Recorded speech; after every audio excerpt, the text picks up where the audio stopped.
मैं डॉक्टर शुभा भाटिया हिंदी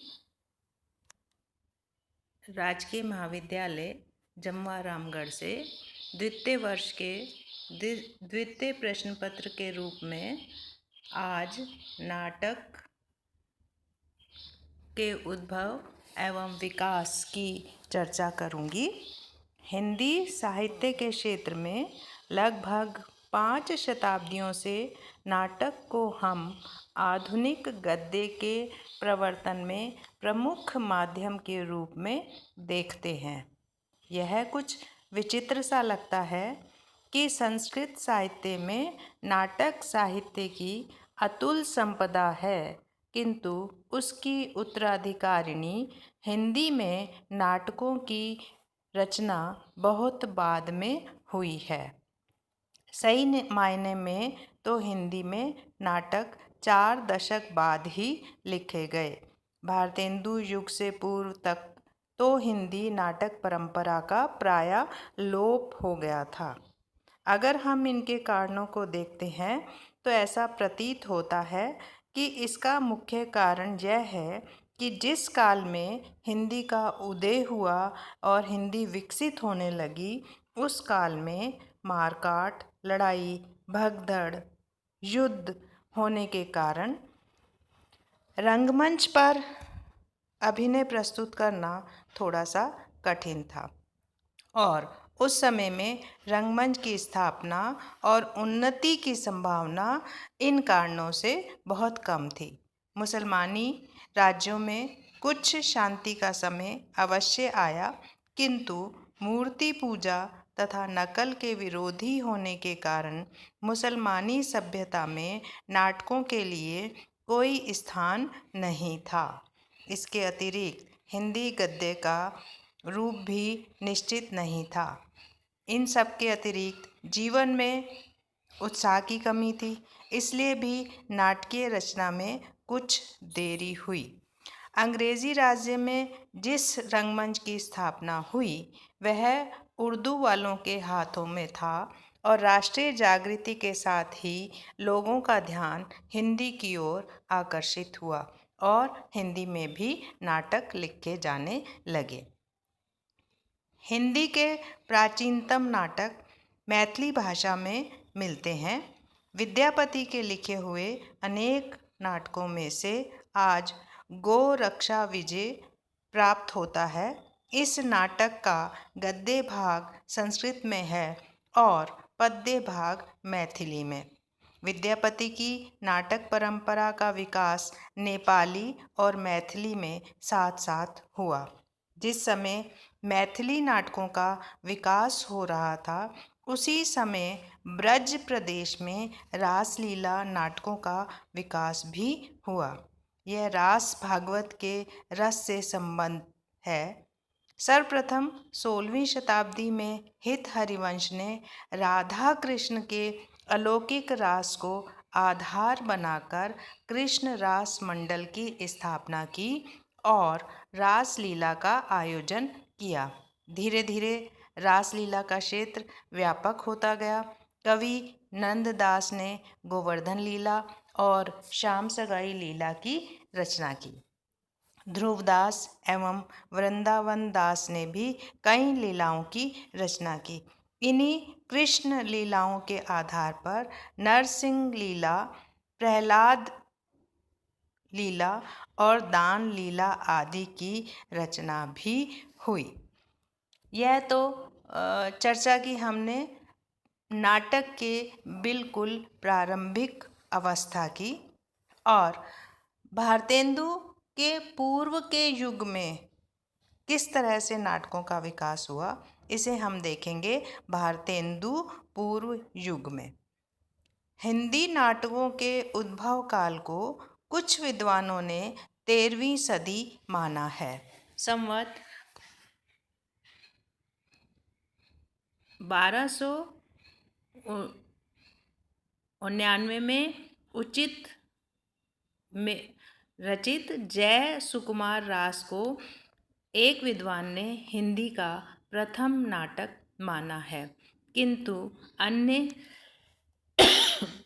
विद्वानों ने इसे मात्र काव्य ही माना है, क्योंकि इसमें नाटक के तत्वों का सर्वथा अभाव था। महाकवि देव का देव माया प्रपंच नामक नाटक का नाम भी लिया जाता है, किंतु वह भी एक प्रकार से आध्यात्मिक कविता मात्र थी और कुछ विद्वानों का मत है कि यह कवि देव जो प्रसिद्ध हैं उनकी रचना नहीं है, यह किसी अन्य देव की रचना है। यही हाल ब्रजवासी दास कृत प्रबोध चंद्रोदय नाटक का है। प्रबोध चंद्रोदय नाटक का अनुवाद महाराजा जसवंत सिंह ने भी किया था। बनारसी दास जैन ने समय सार नाम का एक आध्यात्मिक विषय का उत्तम नाटक लिखा है। वास्तव में यह भी एक काव्य ग्रंथ है। मध्यकाल में इंग्लैंड आदि देशों में भी नाटकों का आरंभ धार्मिक नाटकों से हुआ था। इनको मिस्ट्री प्लेस अर्थात रहस्य संबंधी नाटक कहते हैं। इनमें धैर्य, दया, ईर्ष्या, पाप, पाखंड आदि ही मूर्तिमान होकर नाटकों के पात्रों के रूप में आते हैं। पूर्व हरिश्चंद्र काल के नाटकों में प्रबोध चंद्रोदय रचित नाटक, नवाज कृत शकुंतला नाटक और हृदयराम कृत हनुमान नाटक के अनुवाद उल्लेखनीय हैं। महाराज काशीराज की आज्ञा से आनंद रघुनंदन की रचना भी हुई, किंतु इसमें भी नाटक के नियमों का पालन नहीं हुआ। इन नाटकों में छंद का प्राधान्य था और छंद में साधारण जीवन के सब अंगों का वर्णन नहीं हो सकता था। पात्रों के प्रवेश आदि नियमों का पालन करते हुए सबसे पहला नाटक भारतेंदु जी के पिता बाबू गिरधर दास जी ने नहुष नाटक लिखकर किया। इसमें इंद्र और नहुष की कथा है। कुछ विद्वान ही उसको हिंदी का पहला नाटक मानते हैं, किंतु इस कृति में भी नाटक के तत्वों का समुचित समावेश न होने के कारण इसे नाटक मानने में संकोच किया जाता रहा है। भारतेंदु युग से पूर्व के नाटकों में जानकी रामचरित, हनुमान नाटक, रामायण महानाटक, प्रद्युम्न विजय के नाम भी लिए जाते हैं, किंतु इन सब में नाट्य विधा का स्पष्ट निदर्शन नहीं मिलता है। समय के क्रम से रूपक लक्षणों के अनुकूल नाटक रचना में आगरा के राजा लक्ष्मण सिंह का नाम आता है। उनका शकुंतला नाटक यद्यपि अनुवाद है, तथापि उसमें मूल का सा सौंदर्य है। इस अनुवाद ने शकुंतला की कीर्ति को कायम रखा है। इस तरह से हम देखते हैं कि नाटक की शैली को अपनाया गया, क्योंकि नाटक प्रारंभिक अवस्था में थे। ऐसी स्थिति में पूर्ण नियमों का प्रयोग या समुचित रूप से नियमों के आधार पर नाटकों को नहीं लिखा गया। इसके पश्चात भारतेंदु युग में भारतेंदु हरिश्चंद्र, जो कि आधुनिक साहित्य के जनक कहे जाते हैं, उन्होंने आधुनिक काल के सभी विधात्मक चेतनाओं का शुभारंभ किया।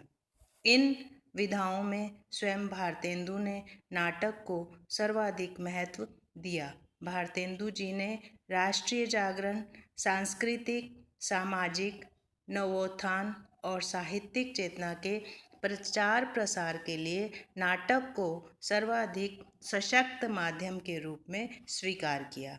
हिंदी में नाटक के प्रचार प्रसार हेतु भारतेंदु जी ने अनेक कार्य किए। हिंदी पाठकों और दर्शकों के लिए उन्होंने संस्कृत और बंगला के श्रेष्ठ नाटकों को हिंदी में अनुवाद करके प्रस्तुत किया। स्वयं भी अनेक नाटकों का लेखन किया और अपने साथी लेखकों को भी उन्होंने नाटक लिखने के लिए प्रेरित किया। भारतेंदु हरिश्चंद्र के कुछ मुख्य नाटक इस प्रकार हैं: पाखंड विडंबना, धनंजय विजय, मुद्रा राक्षस, सत्य हरिश्चंद्र, प्रेम योगिनी, भारत दुर्दशा, नील देवी, अंधेर नगरी, कर्पूर मंजरी, चंद्रावली, सती प्रथा आदि। भारतेंदु जी के समकालीन लेखकों में बद्री नारायण प्रेमघन लिखित भारत सौभाग्य नाटक, प्रताप नारायण मिश्र का तिरिया तेल हमीर हठ चढ़े न दूजी बार, राधा कृष्ण दास के महारानी पद्मावती और महाराणा प्रताप, केशवराय भट्ट के सज्जाद संबुल एवं शमशाद सौसन उल्लेखनीय नाटक रहे हैं। भारतेंदु जी की प्रेरणा से रंगमंच को ध्यान में रखकर लिखे गए देवकीनंदन त्रिपाठी के सीताहरण, रुक्मणी हरण, रासलीला, कंसवध, नंदोत्सव, लक्ष्मी सरस्वती मिलन, प्रचंड गोरक्षण, अंबिका दत्त व्यास के ललिता, गो संकट, भारत सौभाग्य, तोताराम वर्मा का विवाह विडंबना, प्रताप नारायण मिश्र का भारत दुर्दशा आदि ऐसे नाटक हैं जिनमें गायन, नृत्य तथा पद्यों का प्रयोग पारसी नाटकों के समान ही हुआ है। उनका उद्देश्य व्यक्ति, समाज और राष्ट्र के हित का संदेश देना है। आज हम इस चर्चा को यहीं तक रखेंगे और दूसरे भाग में भारतेंदु युग के आगे के नाटक की चर्चा करेंगे।